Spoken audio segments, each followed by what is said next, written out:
Aruna will be presenting a speech given by Swami Vivekananda at the Parliament of Religions in September 1893. She will play the original recording of the introduction and the first few words, and then follow with hers. The original speech is 40 minutes in length. You don't have to sit through that. And Aruna is presenting chunks of the speech to fit to the time limits of the speech. So let's help me welcome up Aruna Engel. To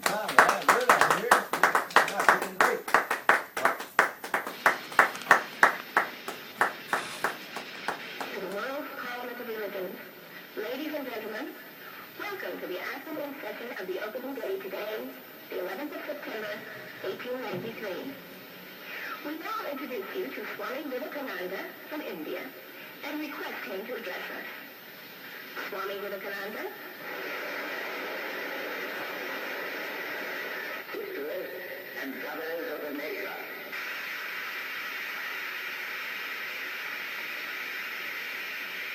It fills my heart with joy unspeakable to rise in response to the warm and cordial welcome which you have given us. I thank you in the name of the most ancient...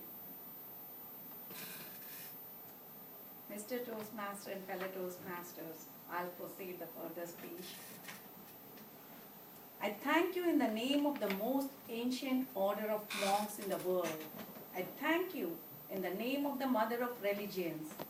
My thanks also to some of the speakers on this platform who, referring to the delegates from the Orient, have told you that these men from far-off nations may well claim the honor of bearing to different lands the idea of toleration. I am proud to belong to a religion which has taught the world both tolerance and universal acceptance. I will quote you, brethren, a few lines from a hymn which I remember to have repeated from my earliest childhood, which is every day repeated by millions of human beings. As the different streams having their sources in different paths, which men take through different tendencies, various though appear, crooked or straight, all lead to thee. The present convention, which is one of the most august assemblies ever held, is in itself a vindication, a declaration to the world of the wonderful doctrine preached in the Gita. Whosoever comes to me, through whatsoever form, I reach him. All men are struggling through paths which in the end lead to me.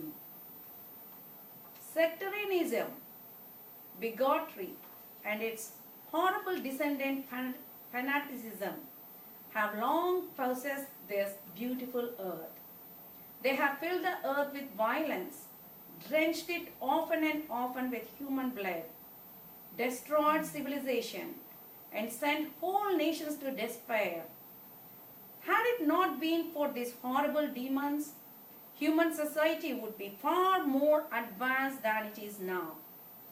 But their time is come, and I fervently hope that the bell that tolled this morning in honor of this convention may be the death knell of all fanaticism, of all persecutions with the sword or with the pen, and of all uncharitable feelings between persons wending their way to the same goal.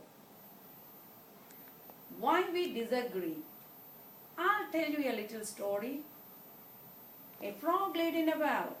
It had lived there for a long time. It was born there and brought up there, and yet a small little frog. One day another frog that lived in the sea came and fell into the well. Where are you from? I'm from the sea. The sea? How big is that? Is it as big as my well? And he took a leap from one end to the other. My friend, said the frog of the sea, how do you compare the sea with your little well? Then the frog took another leap and asked, is your sea so big? What nonsense you speak to compare the sea with the well. Well then, said the frog of the well, Nothing can be bigger than my well. There can be nothing bigger than this. This fellow is a liar. Turn him out. That has been the difficulty all the while. I am a Hindu. I am sitting in my own little well and thinking that the whole world is my little well. The Christian sits in his little well and thinks the whole world is his well. The Mohammedan sits in his little well and thinks that it is the whole world.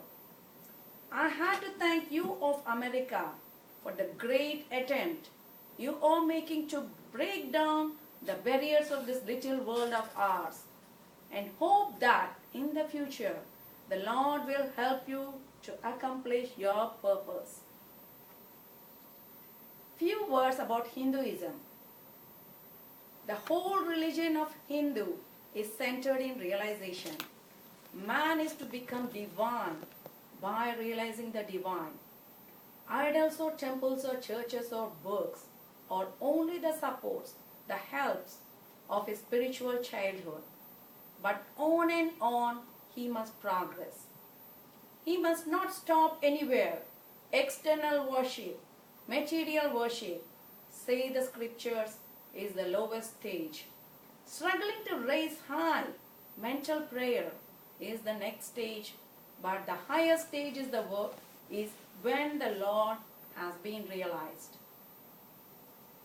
To the Hindu, the whole world of religions is only a traveling, a coming up of different men and women through various conditions and circumstances to the same goal.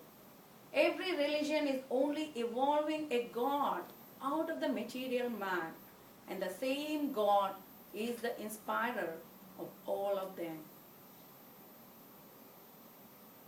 This is in the concluding address at Chicago on September 27, 1893. My thanks to those noble souls whose large hearts and love of truth first dreamed of this wonderful dream and then realized it. Much has been said of the common ground of religious unity. I am not going just now to venture my own theory, but if anyone here hopes that this unity will come by the triumph of one religion, of any of the religions, at the destruction of the others, to him I say, brother, yours is an impossible hope. Do I wish that a Christian would become Hindu? God forbid. Do I wish that a Hindu or Buddhist would become Christian? God forbid. The seed is put in the ground, and the earth and the air and the water are placed around it. Does the seed become the earth or the water or the what? Become the earth or the air or the water? No. It becomes a plant.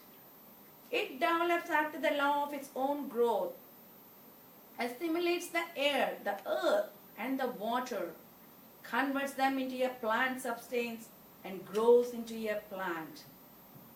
Similar is the case with religion. The Christian is not to become a Hindu or a Buddhist, nor a Hindu or a Buddhist to become a Christian, but each must assimilate the spirit of the others and yet preserve his individuality and grow according to his own law of growth. If the Parliament of Religions has shown anything to the world, it is this. It has proved to the world that holiness, purity, and charity are not the exclusive possessions of any church in the world, and that every system has produced men and women of the most exalted character.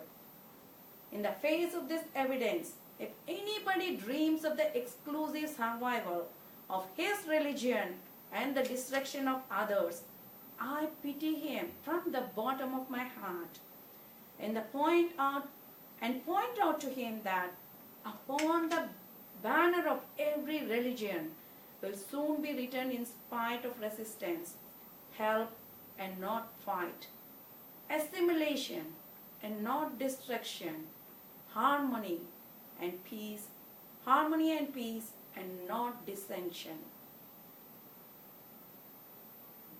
Mr. Toastmaster. Wow.